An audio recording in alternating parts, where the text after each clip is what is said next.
आइए सुनते हैं धारावाहिक नाटक नौशीन की चौथी कड़ी। मूल उपन्यास पद्मा सचदेव, रेडियो नाट्य रूपांतरकार अमिताभ श्रीवास्तव, निर्देशन और प्रस्तुति काजल सूरी।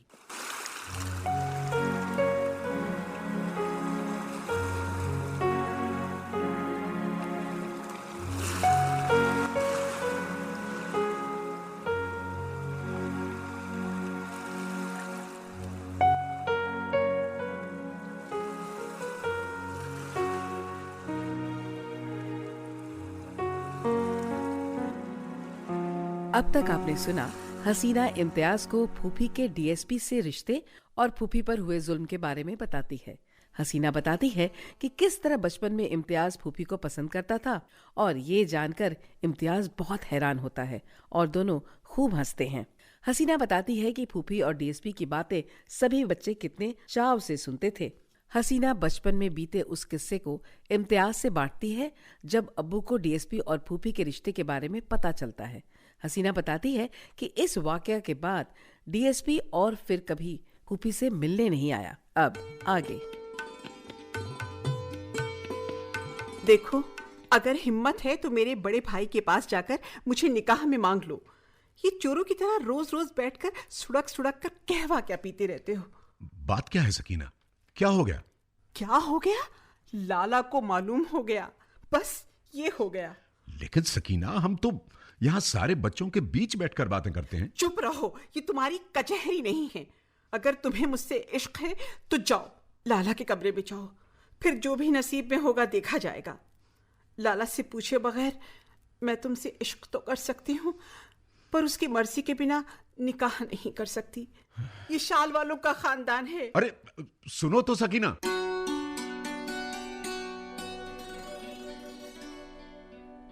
डीएसपी बोझिल कदमों से लाला के कमरे में गए। उस वक्त लाला कहीं माल भिजवाने के लिए पेटियां गिनवा रहे थे। भाईजान भी वहीं थे। डीएसपी ने अपनी सोटी हाथ में तौलते हुए धीरे से कहा,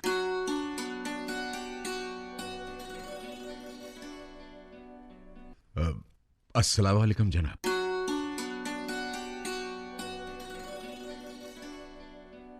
लाला ने नहीं सुना। डीएसपी ने दोबारा हिम्मत की।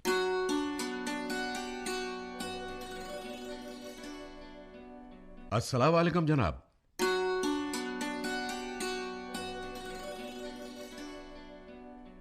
लाला ने उन्हें देखा और दहाड़े, अब्दुल समद, देखते क्या हो? इसे कारीगरों से उठवाकर बाहर फेंकवा दो। आइंदा ये यहाँ आने न पाए। लाला साहब, क्या अच्छा नहीं कर रहे आप?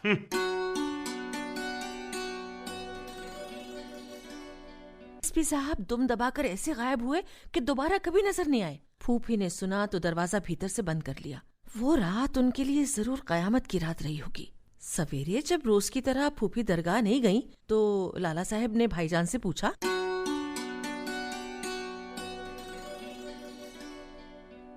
सकीना कहाँ है मजीद? लाला साहब, कल से दरवाजा बंद है। किसी की हिम्मत नहीं जो उनसे दरवाजा खोलने को कहे। दिमाग खराब हो गया क्या तुम लोगों का? अगर वो जहर खाकर मर गई तो डीएसपी का बच्चा हम सबको जेल भिजवा देगा। लाला,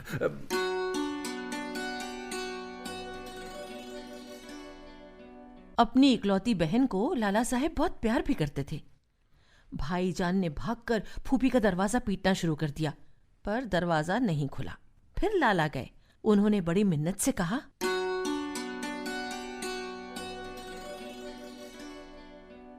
सकीना, सकीना मेरी बहन, तुम्हें मरे हुए बाप की कसम दरवाजा खोलो। मैं मिन्नत करता हूं, दरवाजा खोलो सकीना।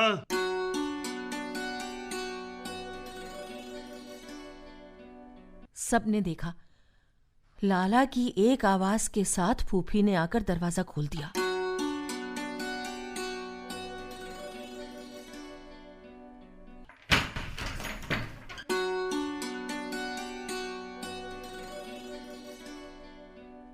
वो एक जिन की तरह खड़ी थी। सारा खानदान इधर उधर से देख रहा था। लाला ने फूफी के कंधे पर हाथ रखा तो फूफी ने उस हाथ को झटक दिया। एक दिन पहले से इकट्ठा हो रहा ज्वालामुखी जैसे फट पड़ा।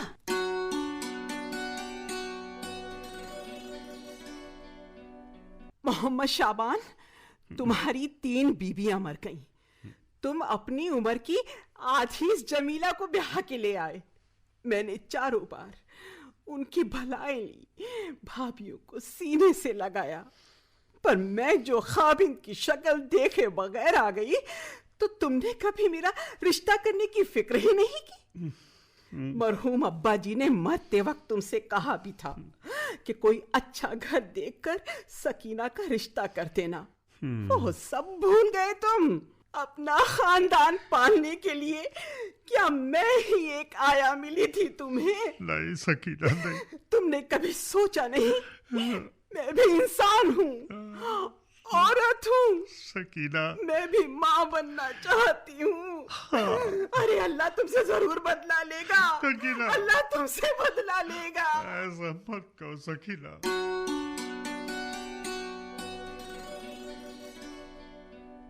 ये कहकर फूफी ने वापस अपने कमरे में जाकर दरवाजा बंद कर लिया।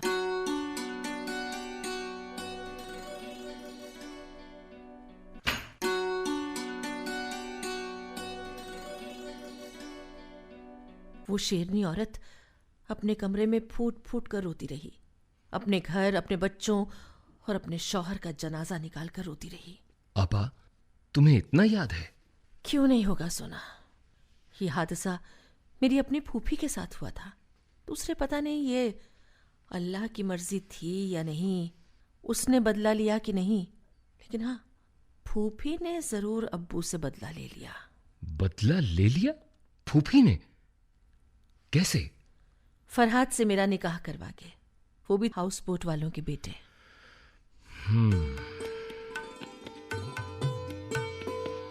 फरहाद, फरहाद कहाँ हैं आप? अरे आप यहाँ बेडरूम में क्या कर रहे हैं? इंतजार। किसका इंतजार? नींद का कि आपका? मेरा इंतजार?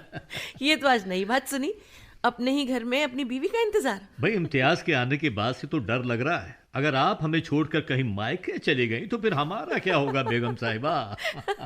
आप भी ऐसी बात करते हैं। अरे जवान जहान बेटे हो गए, अब कहाँ जाऊंगी आपको छोड़ के, और वो भी मायके। भाईजान अब तो मैं खेलना सीख गया हूँ ना। लगता है बच्चे और इम्तियाज वापस आ गए। लीजिए, जो थोड़ी सी फुर्सत आपको हमारे लिए मिली थी, हो गई उसकी भी छुट्टी। लीजिए, बैठ गई मैं यहाँ ये हुई ना आपके पास। हिलाल और अमान मामू का दिल बहलाएंगे और मामू उन्हें श्रीनगर के किस्से सुनाएगा। तशरीफ ले आइए।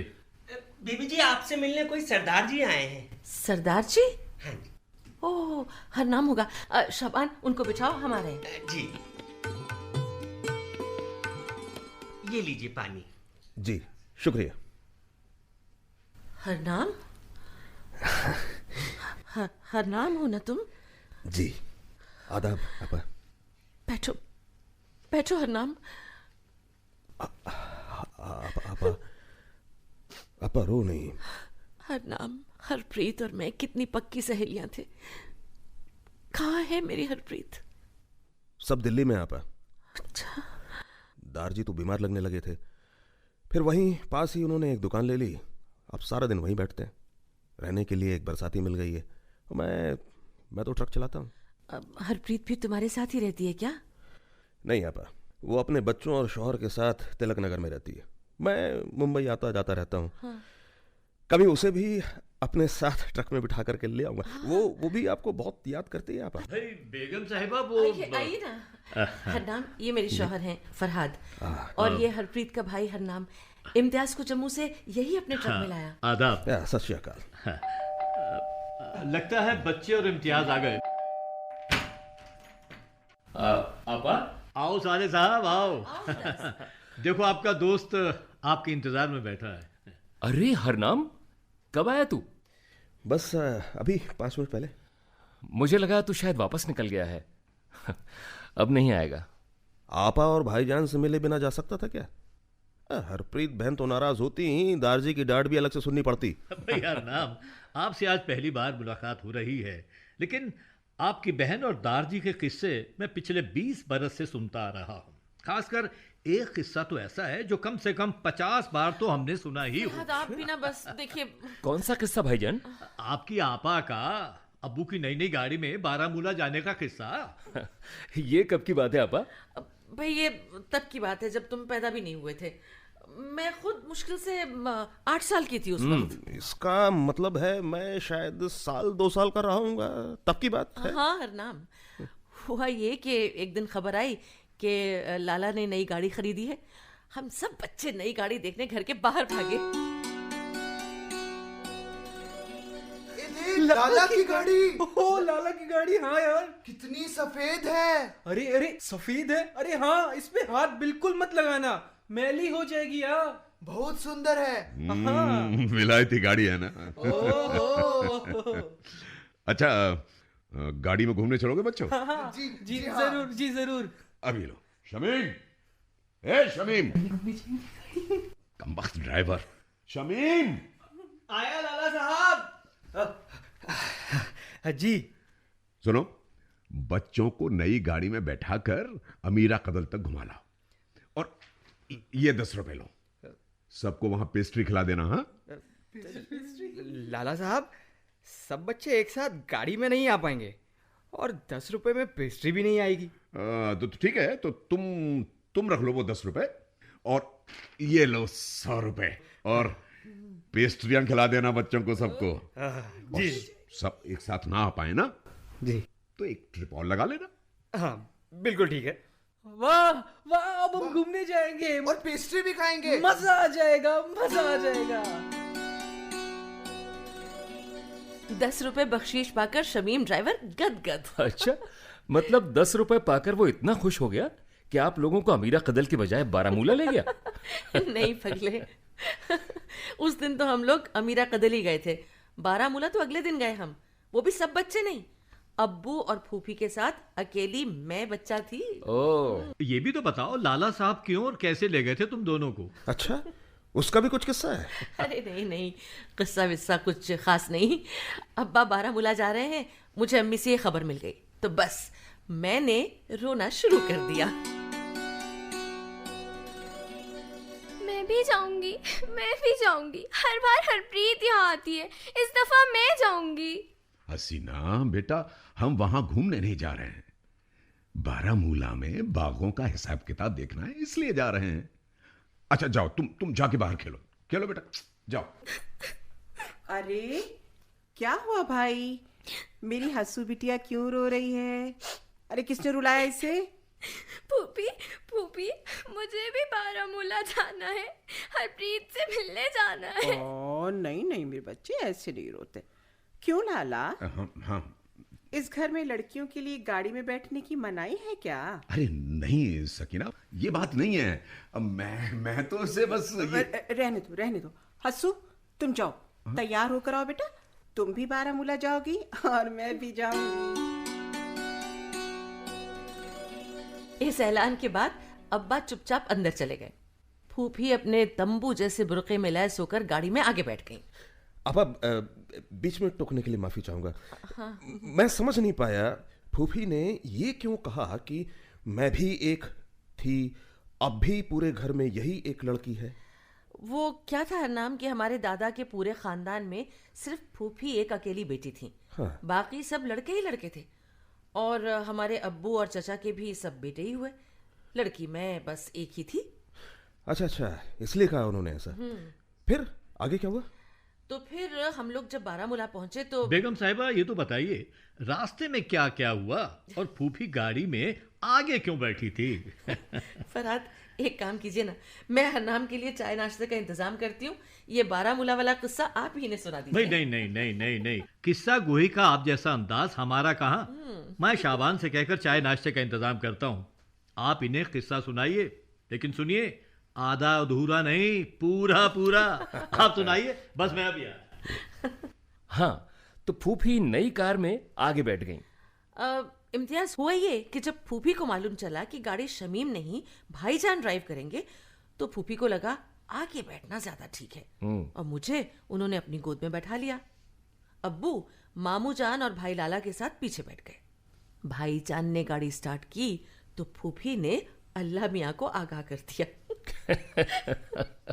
फूफी के साथ बैठने से भाईजान भी थोड़े नर्वस थे, पर अब तो वो फंस चुके थे। आगे फूफी और पीछे लाला। बारामूला रोड तक तो फूफी दम साधे बैठी रही, अच्छा, पर बारामूला रोड आते ही वो भाईजान को वैसे ही हिदायत देने लगी जैसे वो तांगे में बैठकर ममदू को दिया करती थी।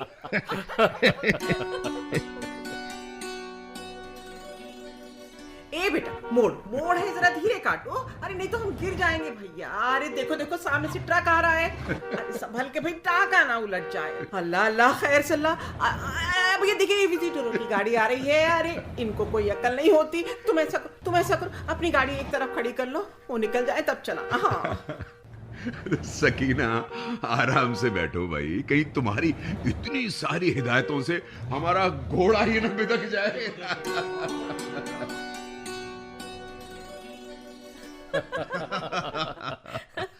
उसके बाद तो फूफी ऐसी डरी कि पूरे रास्ते मुझे गोद से चिपकाए एकदम खामोश बैठी रही। और हम लोग तुम्हारे घर पहुंचते हरनाम, उससे पहले ही बारामूला में अब्बू के जानने वाले कोई मिल गए और उन्होंने बताया कि दारजी गुरुद्वारे गए हुए हैं। तो बजाय हम लोग तुम्हारे घर जाने के सीधे गुरुद्वारे चले गए।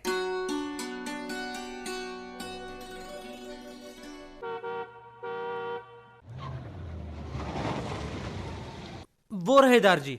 ओ मोहम्मद शाबान, ओ शाबाश भाई, आ गले लग जा। और सब ठीक ठाक? बढ़िया, एकदम।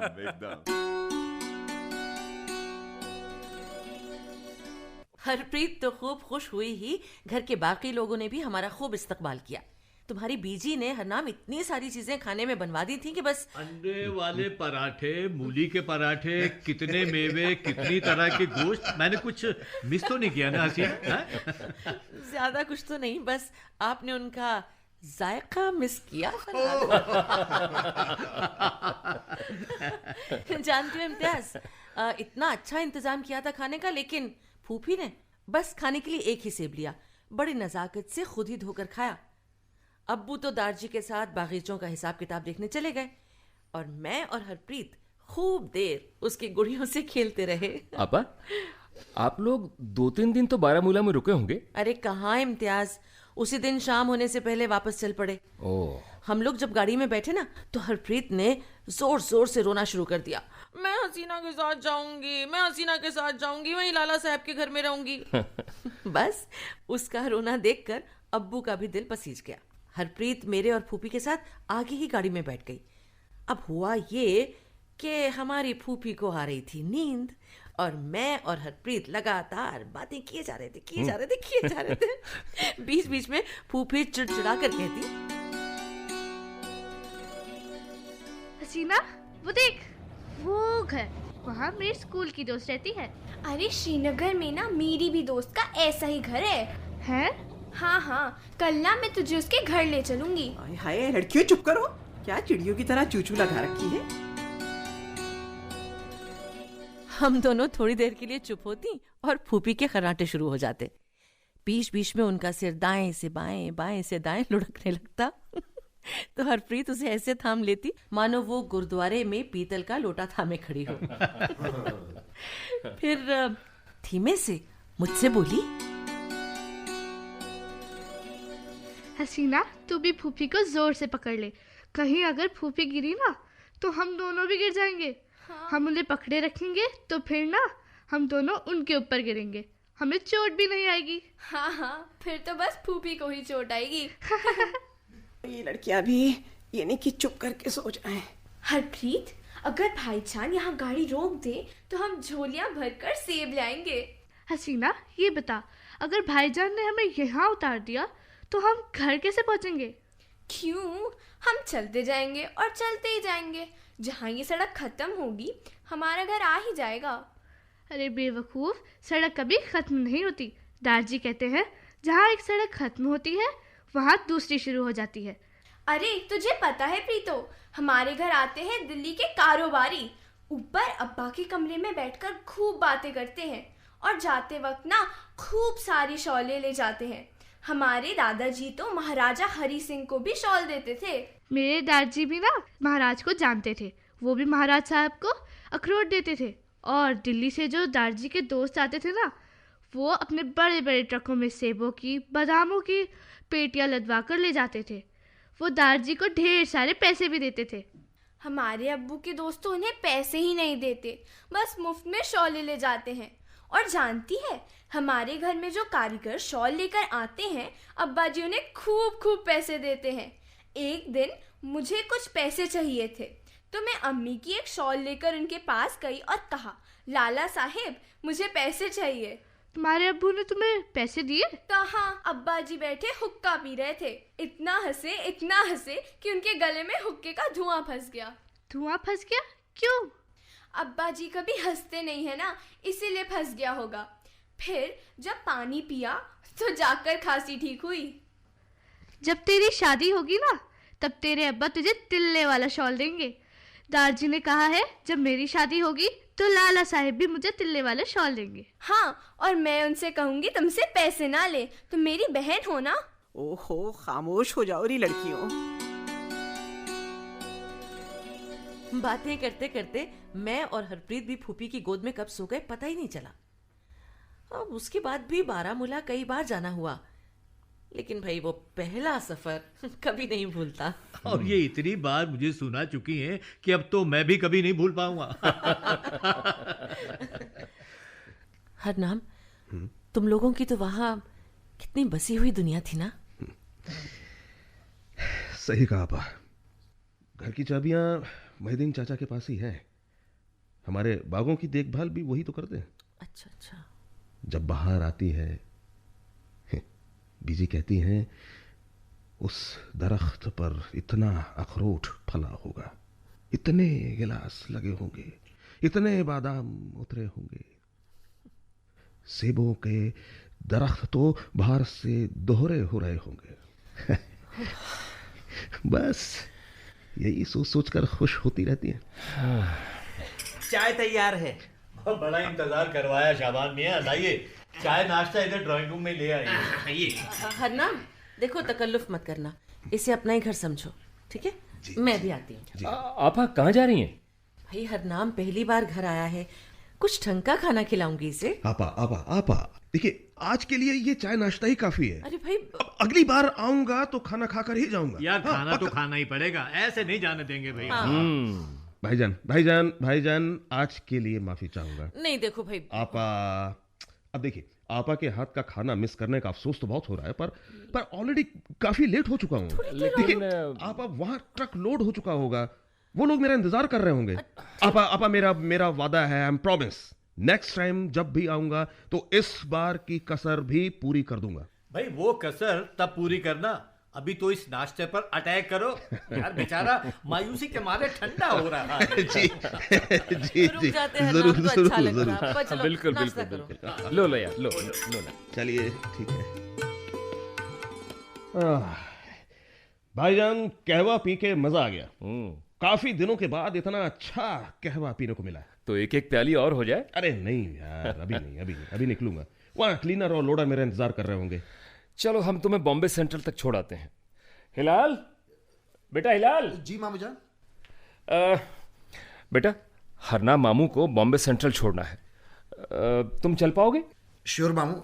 डैडी, हम गाड़ी ले जाएं? हाँ ले जाओ, चाबी वहां टेबल पर रखिए। हिलाल सुनो, गाड़ी संभल कर चलाना। जी डैडी। हसीना आपा नहीं दिख रही। बलाई लग गई, लो आ गई मैं भी। हरनाम, ये पैकेट संभाल कर रख लेना। आपा, ये क्या है? अरे ज्यादा कुछ नहीं, रास्ते के लिए थोड़े पराठे हैं और कुछ सैंडविच सब पैक कर दिए हैं। अरे आपा, ये तो बहुत सारे हैं। हाँ, दिल्ली तक का रास्ता बहुत छोटा है ना। हाँ?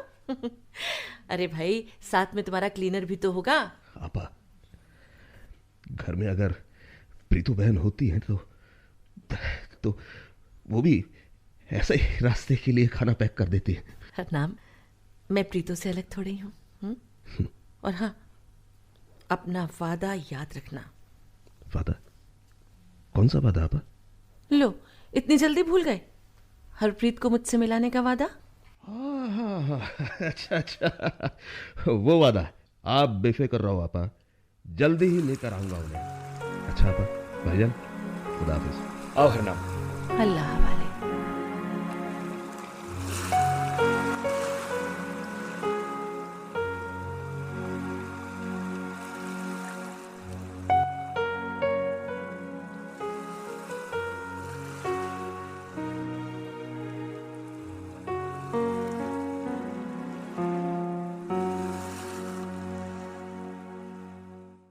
अभी आप सुन रहे थे धारावाहिक नाटक नौशीन की चौथी कड़ी। मूल उपन्यास पद्मा सचदेव, रेडियो नाट्य रूपांतरकार अमिताभ श्रीवास्तव, निर्देशन और प्रस्तुति काजल सूरी। भाग लेने वाले कलाकार थे सुचित्रा गुप्ता, कीमती आनंद, एसएम शरीफ, महेंद्र मेवाती, नीरज शर्मा, राजन लोहिया, गुंजन दलूजा, विष्णु शर्मा, राहुल दक्ष, इशिता मोहन, डॉक्टर रितु राजपूत, पंकज कनौजिया, दिनेश वर्मा, देवयानी जोशी और सुशील कुमार।